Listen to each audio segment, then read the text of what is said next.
Venha visitar Porcolândia 1914, na Rua Caraíbas 32, Perdizes, a 50 metros do Allianz Parque. Visite o site porcolândia1914.com.br. Siga @Porcolândia 1914 nas redes sociais e participe de promoções e sorteios.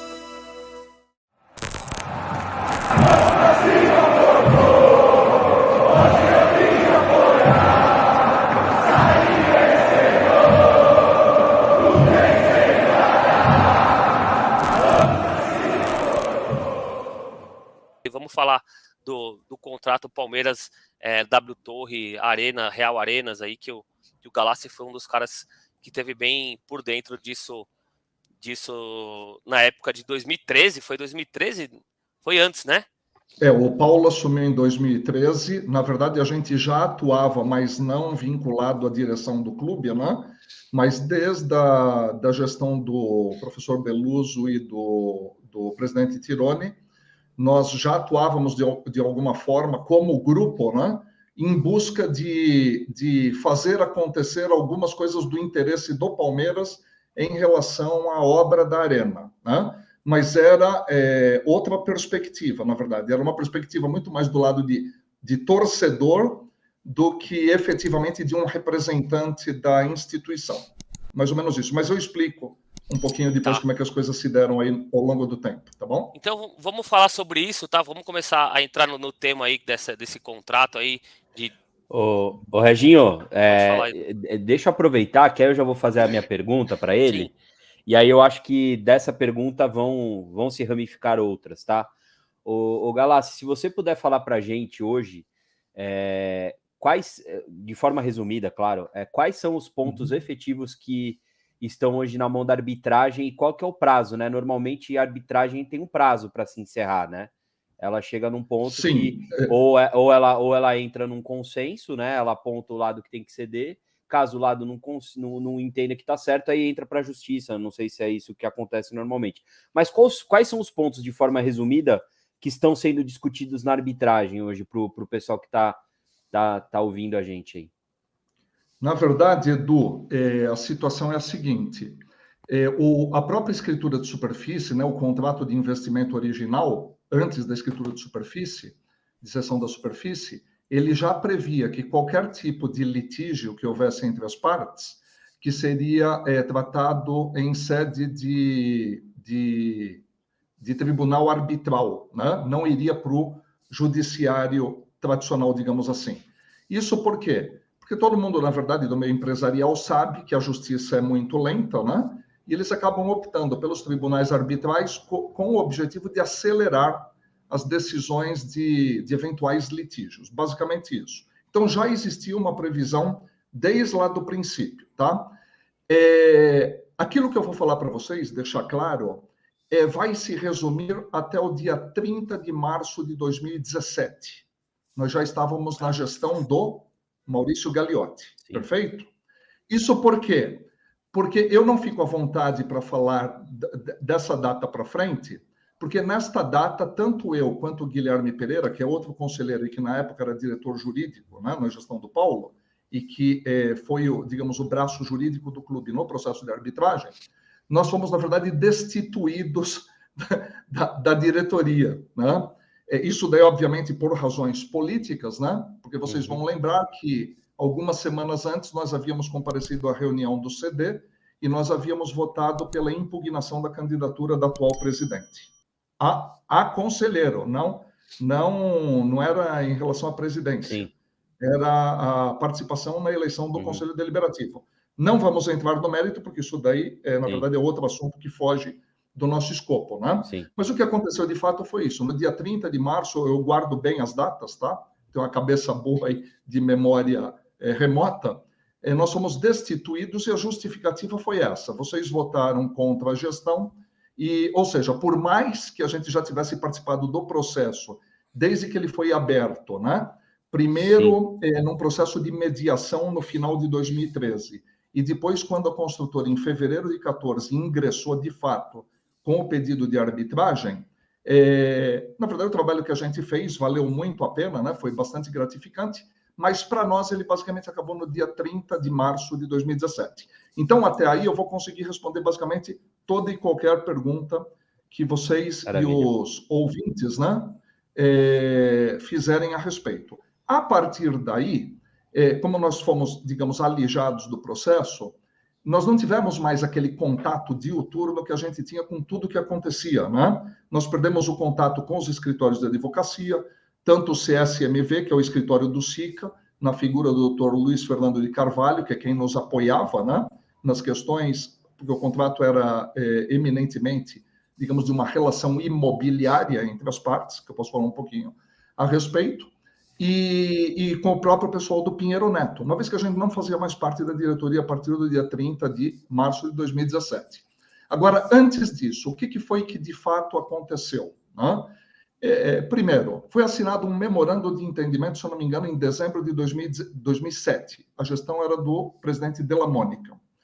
Em junho de 2008, foram feitas reuniões setoriais com os conselheiros para apresentar, digamos, o negócio, o projeto em si, né? Reuniões setoriais são reuniões com reuniões menores com blocos de conselheiros, não uma reunião em que participam todos os conselheiros. Eles vão participando conforme as reuniões vão sendo realizadas para dirimir dúvidas, conhecerem os projetos, assim por diante. O pessoal chama isso daí de reuniões setoriais. Ao longo do mês de junho, final de maio, começo de junho, foram feitas essas reuniões. No dia 30 de junho de 2008, gestão Della Mônica, portanto, foi aprovado no Conselho Deliberativo o contrato de investimento, tá? Que era um documento muito claro a respeito de quais eram os direitos e deveres de cada uma das partes, né?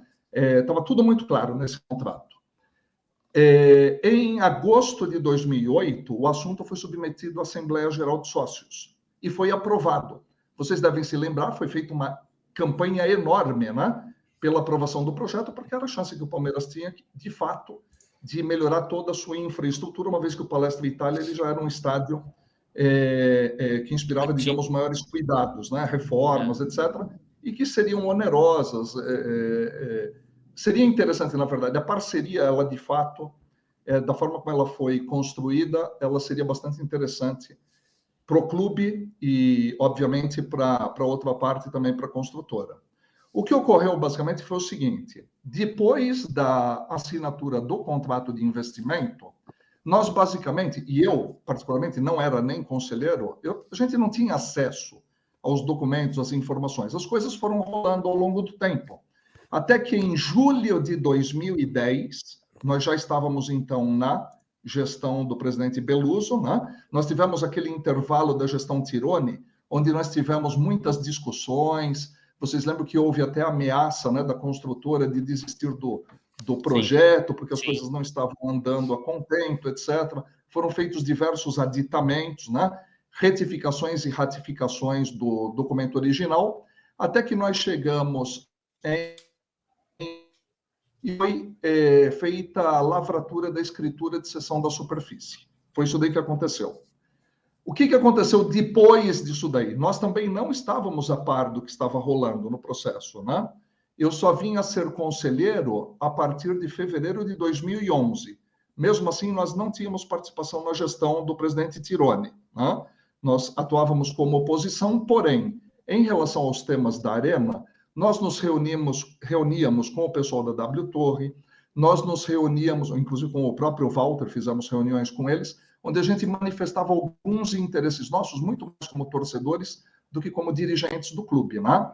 Um deles, que vocês talvez se lembrem, acabou ganhando o nome lá de Stehplatz, que significa lugares em pé, né? Porque a nossa ideia era termos um setor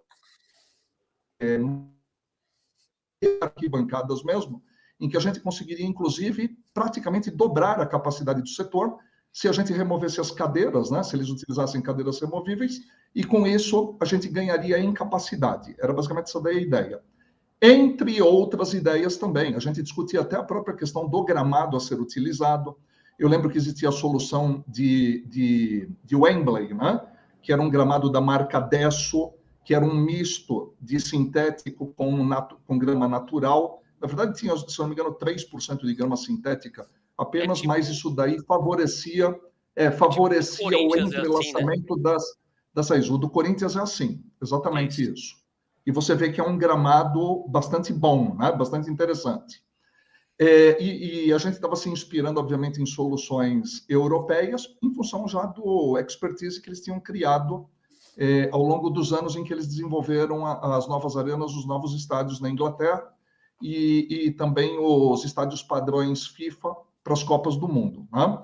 Então, a gente estudou muito o assunto, um dos meus colegas era muito estudioso do assunto, trouxe várias ideias, nós levamos tudo para a W Torre, muitas coisas eles acataram em um primeiro momento, outras acataram e depois acabaram desistindo, que foi o caso dos lugares em pé. E o tempo passou. Quando é que o negócio realmente toma corpo? Quando Paulo Nobre assume a presidência e nós somos nomeados diretores da Arena. Eu diria que até por essa bagagem que a gente foi criando ao longo dos anos, dos 4, 5 anos anteriores. O Paulo me chamou e ele falou, Galassi, em função aí do trabalho que vocês já fazem, eu vou precisar constituir uma diretoria de Arena, que não existia, né, na verdade. Eu gostaria que você fosse o titular, vamos trabalhar com mais alguns adjuntos para te dar o apoio. E eu falei, Paulo, o que você realmente precisa de mim nesse processo? Ele falou, eu preciso que você faça uma análise crítica de toda a documentação existente em relação a esse negócio. Por quê?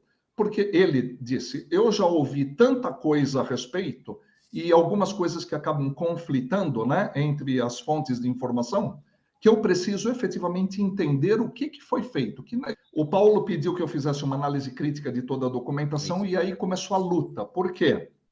Porque nós queríamos o contrato e dentro do clube mesmo, fazendo parte da diretoria, nós não localizávamos o contrato.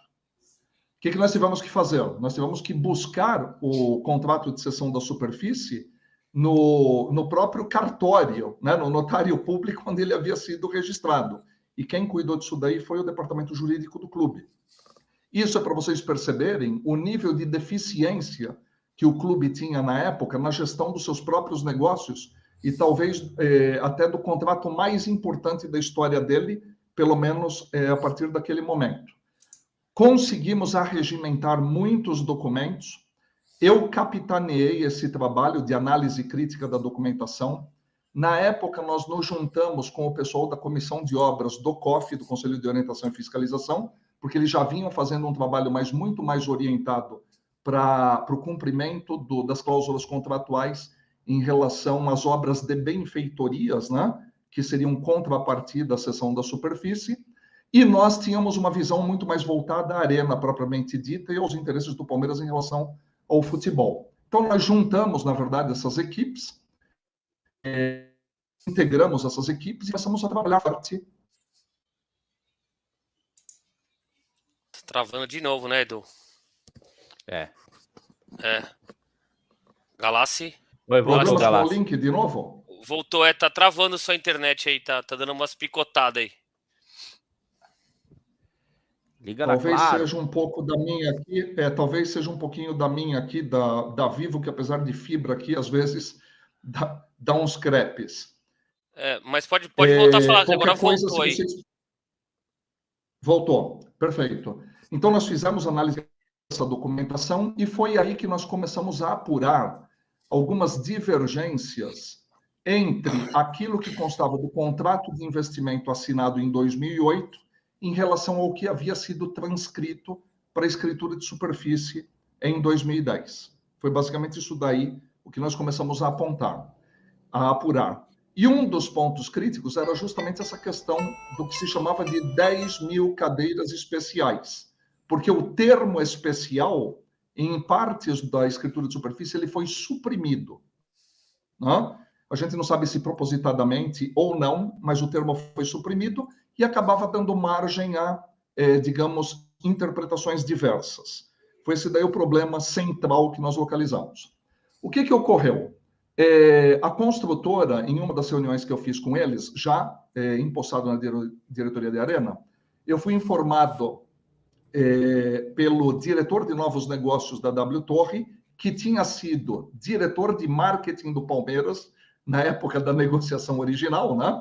E a partir de abril de 2011, na gestão Tironi, quando ele saiu do Palmeiras e foi para a W Torre, nós iniciamos uma série de conversações com eles, antes de assumirmos a diretoria, portanto, 2 anos, basicamente, antes, né? Como eu falei para vocês.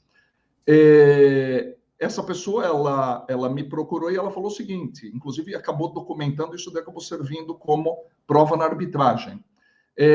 Com 10 mil cadeiras, nós não fechamos o negócio, não deixamos o negócio em pé. Nós precisamos de mais cadeiras. O problema é que eles não tinham como alegar que eles precisavam de 12, de 14, de 18 mil cadeiras. Ou era 10, ou eles tinham que pedir tudo. E foi isso que acabou acontecendo na arbitragem, né? Quando eles ingressaram com os pedidos no processo de arbitragem, eles não pediram para aumentar o número de 10 mil cadeiras para 12, 14 ou 18. Eles pediram todas as cadeiras do estádio. E daí é que a gente começou a perceber o que de fato estava por trás do negócio, né? Imaginem o seguinte, programa do sócio do futebol, o nosso Avante. Como é que o Palmeiras vai explorar um programa de sócio do futebol se ele não tiver nenhuma cadeira no estádio? Sim, como isso? Não tem como. Como os caras queriam todas as cadeiras para eles? Que maluquice isso. É exatamente isso que está no pleito deles na primeira arbitragem, tá? Então, eles ingressaram com esse pedido de arbitragem em fevereiro de 2014, e para vocês terem ideia, nós só tivemos uma primeira decisão, e ela foi parcial, tanto é que o título do documento é uma decisão parcial, né? Não era uma decisão que abarcasse todos os temas que haviam sido colocados, tanto da parte deles, como pleitos iniciais deles, né? Como aqueles que nós colocamos no que se chamou de pedido de reconvenção. Então, quando uma parte, o requerente, no caso da W Torre, ingressou com um pedido de arbitragem, eles apresentaram uma série de pedidos, né?